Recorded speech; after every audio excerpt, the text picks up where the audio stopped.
बहुत बड़ी उपलब्धि है। एक ऐसी चीज है जिसकी उपयोगिता के बारे में बोला जाए उतना कम है। तकनीकी तौर पर आज हमारी रेलवेज जो हैं किसी भी तरह की चुनौती का सामना करने के लिए तैयार है। जितना ध्यान प्रधानमंत्री जी ने नॉर्थ ईस्ट को दिया उतना किसी ने नहीं दिया होगा। हमारे पूर्वोत्तर की एक सबसे बड़ी समस्या शुरू से अब तक जो रही है वो है कनेक्टिविटी और इंफ्रास्ट्रक्चर की। पिछले 11 वर्षों में प्रधानमंत्री जी के नेतृत्व में इस पर बड़ा जोर दिया गया है और आपको याद होगा प्रधानमंत्री जी ने 11 साल पहले कहा था कि हम सिर्फ लुक ईस्ट की बात नहीं करते, हम एक्ट ईस्ट की बात करते हैं। और उस एक्ट के अंदर हम दूसरे देशों के साथ संपर्क तभी बढ़ा सकते हैं जब हमारे यहाँ संपर्क साधन और इंफ्रास्ट्रक्चर अच्छा हो। और इसीलिए उनका एक निर्देश था, उनका एक लक्ष्य था कि हर राजधानी तक ट्रेन पहुंचनी चाहिए, हर राजधानी को हवाई अड्डे की सुविधा होनी चाहिए। रोड तो पहुंची हुई है, तो उसके अंदर कल उद्घाटन हो रहा है आइजॉल तक ट्रेन पहुंचाने का। एक बहुत बड़ी उपलब्धि है। एक ऐसी चीज है जिसकी उपयोगिता के बारे में बोला जाए उतना कम है। और यहां से ये यहीं पे नहीं खत्म हो रहा। अब इसका दूसरा फेज है जो म्यांमार के बॉर्डर तक जाएगा, जिससे कि हम कलादान प्रोजेक्ट जो हमारा है, जिसमें हम सितवे पोर्ट का म्यांमार में इस्तेमाल करके अपना सामान लाना चाहते हैं, उसको भी कनेक्टिविटी दी जा सके। तो ये एक बहुत बड़ी चीज है कि अभी तो और कनेक्टिविटी बढ़नी है।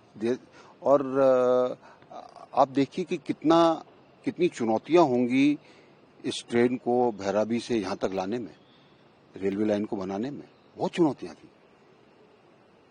कितनी टनल्स बनी हैं, कितने ऊंचे ऊंचे ब्रिज बनाए हैं।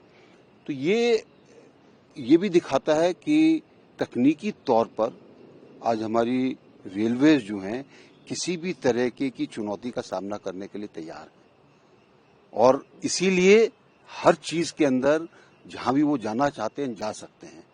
आज आप दिल्ली से ट्रेन के अंदर बैठ के श्रीनगर तक जा सकते हैं। पहले जम्मू तक आप लिमिटेड थे, धीरे धीरे कटरा तक हुआ, अब उधर घाटी के अंदर ट्रेन थी, अब आप बिल्कुल एक जगह से दूसरी जगह तक।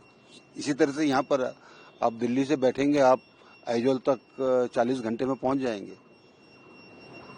बहुत सारी विरोधी पार्टियां भी थी, वो भी सरकार पे बहुत बार सवाल खड़े के लिए नॉर्थ ईस्ट प्रधानमंत्री ध्यान नहीं देते, लेकिन सबसे ज्यादा विजिट कहीं हुआ है तो नॉर्थ ईस्ट में प्रधानमंत्री। विजिट नहीं, जितना ध्यान प्रधानमंत्री जी ने नॉर्थ ईस्ट को दिया उतना किसी ने नहीं दिया होगा। प्रधानमंत्री जी की निगाह में तो ये अष्टलक्ष्मी है, 8 प्रदेश को मिलाकर। और इनके लिए उनके मन के अंदर बहुत उच्च भाव है कि कैसे इस इलाके को और विकसित किया जाए।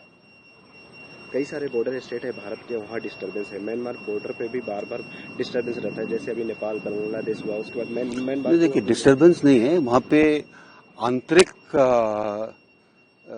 मतभेद है। क्योंकि पहले ऑंग सूची थी, उसके बाद मिलिट्री जुंटा फिर आ गया।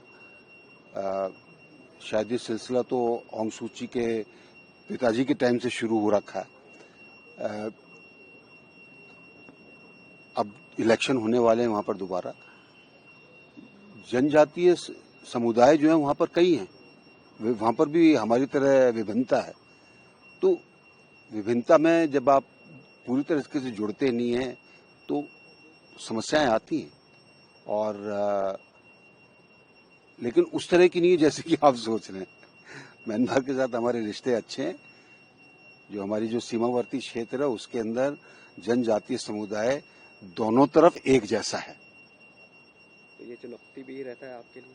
नहीं भाई, आप बताइए मुझे, किसी की बहन उधर है, किसी की पत्नी उधर है, वो इधर है, ठीक है, उसका परिवार इधर है, वो आपसी रिश्ते हैं। और ये सिर्फ मैं मिजोरम की बात नहीं कर रहा हूं, मैं ऊपर तक आप इसको ले जाइए, जनजातीय समुदाय एक जैसा है दोनों तरफ।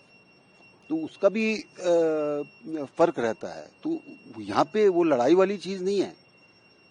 यहाँ पर यह है कि जब कोई दिक्कत होती है दूसरी तरफ तो लोग बाग शरण के लिए हमारी तरफ आ जाते हैं।